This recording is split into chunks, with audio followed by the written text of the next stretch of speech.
तर या विठ्ठल पूजेनंतर मुख्यमंत्री देवेंद्र फडणवीस यांनी जनतेशी संवाद साधलेला आहे। पत्रकार परिषदेमध्ये ठाकरे बंधूंना देवेंद्र फडणवीस यांनी टोला लगावलाय। दुर्बुद्धी सुचली त्यांचं काय झालं हे सर्वांनी पाहिलंय। विरोधकांनी सन्मान मार्गाने चालावं अशी प्रार्थना विठुरायाच्या चरणी मी व्यक्त करतो असंही त्यांनी म्हटलंय।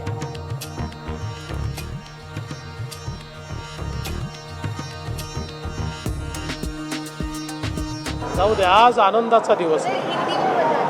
कारण मी जसं सांगितलं की त्यांनी विजय उत्सवाला जसं रुदालीचं स्वरूप दिलं तसं मला आनंद उत्सवाला कुठलंही राजकीय स्वरूप द्यायचं नाही, त्यामुळे मी त्या संदर्भात काही बोलणार नाही। एक मोठं कन्सल्टेशन केलेलं आहे, चर्चा केलेली आहे, अनेक लोकांची चर्चा करून त्यांच्या शंका देखील दूर केल्या आहेत।